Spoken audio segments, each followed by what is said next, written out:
वक्फ संशोधन बिल 2024 सदन में पेश किया गया था, जिसके बाद से समितियां बनाई गई थी और ये समितियां इस बात की जांच कर रही थी कि वक्फ संपत्तियां कहां पर और कितनी हैं।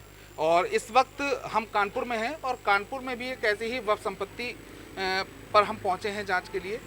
फिलहाल वक्फ की जानकारी शासन को भेजी जा रही है कि कितनी राज्य में और कितनी शहर में वक्फ संपत्तियां हैं। उसके लिए बाकायदा जांच चल रही थी, उसका सर्वे किया जा रहा था।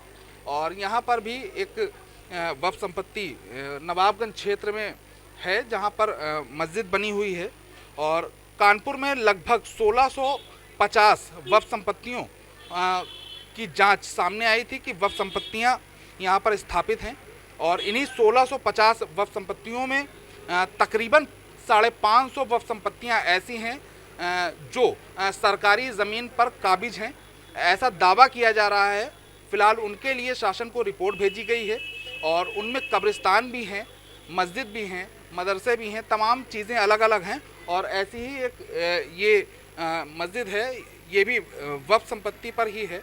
और हालांकि इसके लिए भी इस बात का अधिकारियों ने दावा किया है कि ये जो संपत्ति है ये सरकारी ज़मीन पर है। फ़िलहाल जो शासन स्तर से जो रिपोर्ट है वो भेज दी गई है शासन को। और अब फ़िलहाल देखना ये है कि आखिर जो वक्फ संपत्तियां हैं वो जो सरकारी हैं वो कितनी सरकार की ज़मीन पर काबिज हैं और कितनी वक्फ की संपत्ति पर हैं, इस बात की जांच चल रही है। जिलाधिकारी के माध्यम से ये रिपोर्ट भेजी जा रही है और अल्पसंख्यक बोर्ड के अधिकारी इन सभी वक्फ संपत्तियों का निरीक्षण कर चुके हैं, इनकी जांच कर चुके हैं। और ऐसी ही शहर में तकरीबन 550 संपत्तियां बताई जा रही हैं जो वक्फ की हैं और उसमें से सरकारी भूमि पर बनी हुई है। फ़िलहाल जांच हो चुकी है, रिपोर्ट शासन को भेज दी गई है। अब देखना ये होगा कि आखिर जो वक्फ की संपत्तियां हैं जिन पर वक्फ बोर्ड अपना दावा दिखा रहा है, उनमें से जो सरकारी भूमि है उनको लेकर सरकार की ओर से कौन सी कार्रवाई की जाएगी, क्या उन ज़मीनों को खाली कराया जाएगा या फिर उनसे संबंधित कोई और दिशा निर्देश सामने रखे जाएंगे। फ़िलहाल इस बात का इंतज़ार है कि वक्फ संपत्तियां जो हैं वो शहर में कितनी है, इस बात का चिन्हित कर लिया गया है। इन्हें चिन्हित करने के बाद अब अधिकारी इसकी रिपोर्ट शासन को भेज रहे हैं। फिलहाल लोग थोड़ा सा परेशान भी हैं, थोड़ा सा हैरान भी हैं। उन लोगों से भी बात करने का प्रयास करेंगे कि आखिर जो संपत्तियां हैं वो कितने समय से यहाँ पर काबिज हैं, कितने समय से बनी हैं। चाचा, आप यहीं रहते हैं? पैदा ही यहीं हुए हैं। ये जो मस्जिद बनी है ये तकरीबन कितने साल पुरानी होगी? जब हम पैदा ही नहीं होते उससे पहले से बनी। उससे पहले की है। अच्छा, अभी जांच चल रहा है कि वक्फ की जो ज़मीनें हैं उसमें कितनी ज़मीनें हैं, कितने ऐसे मदरसे, कितने ऐसे कब्रिस्तान हैं जो वक्फ की संपत्ति उन पर दावा कर रही है, लेकिन वो ज़मीनें सरकारी हैं। वो सरकारी नहीं है, वो सरकारी नहीं, ये वक्फी की ज़मीन है।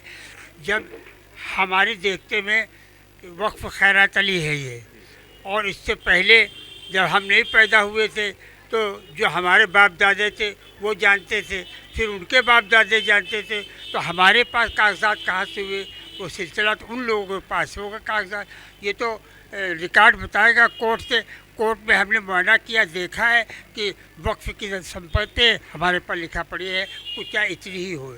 हाँ, देखा है, वक्फ की ही है इसमें। अच्छा, अगर जैसे जांच के बाद बात बताई जा रही है कि जांच करने के बाद इसकी रिपोर्ट जो है वो शासन को भेजी जा रही है कि तकरीबन ऐसी 550 ज़मीनें हैं जो सरकारी ज़मीन पर वक्फ बोर्ड अपनी दावेदारी दिखा रहा है। सरकारी जो ज़मीनें हैं उस पर वक्फ का कब्जा है, तो क्या लग रहा है कि मतलब वो ज़मीनें वाकई में सरकारी भूमि पर वक्फ का कब्जा है या फिर ऐसे ही? हम इस मस्जिद की बात जानते हैं कि वक्फ का ही है, कब्जा है, सरकार की नहीं है। क्यों, हम एक ज़माने से हमारे बाप दादे परदादे का रिकॉर्ड है इसमें। तो जब हम जिंदा हैं तो हम देख रहे हैं कि मस्जिद की ज़मीन है, वक्फ की ज़मीन है, हमारे बाप दादाओं ने देखा और बाप दादाओं ने देखा, तो हमारे पास वो कागजात तो नहीं हो सकते। तो सरकार को ये चाहिए रिकॉर्ड देखे, वहाँ तहसील में कि वक्फ की ज़मीन है या नहीं, वहाँ से देख ले, यहाँ देखने से कोई फ़ायदा ही नहीं। अच्छा, अगर सरकार की ओर से कोई कदम उठाया जाता है ऐसी ज़मीनों को चिन्हित जैसे किया गया है शहर में, उसमें से एक ये भी है जिस पे दावा किया जा रहा है कि ये सरकारी ज़मीन पर बना हुआ है, तो फिर उसके बाद क्या कार्रवाई हो सकती है, क्या लगता है? तो ये तो बड़े बड़े हमसे जो बड़े काबिल लोग हैं, हमारे बहुत अच्छे ओहदेदार हैं, वकील हैं तमाम, वो सब सलाह करके बताई जाएगी बात। अब हम क्या अधूरी बात बता दें, तो फिलहाल बड़े हैं वो बताएंगे। तो फिलहाल जो दावे हैं लोगों के, उनका कहना है कि उनकी उम्र गुजर गई इस मस्जिद को देखते देखते, और उनके बाप दादाओं के समय से ये मस्जिद यहाँ पर काबिज है, ये वक्फ की ही ज़मीन है। और जिस तरीके से जांच अधिकारियों ने शहर में ऐसी 550 ज़मीनों को चिन्हित किया है, उनमें से ये शामिल नहीं है। फिलहाल ये दावा है, लेकिन सरकारी जो आकलन है, सरकारी जो सर्वे है, उसमें इस ज़मीन को सरकारी बताया गया और सरकारी ज़मीन पर ही ये मस्जिद बनी होने की बात सामने आ रही है। अब देखना होगा कि सरकार का रुख ऐसी ज़मीनों के लिए क्या होने वाला है। कानपुर से वीडियो जर्नलिस्ट अभिषेक के साथ Vikas Dhiman, ABP live. For exclusive and insightful videos, subscribe to our new channel ABP Live Premium.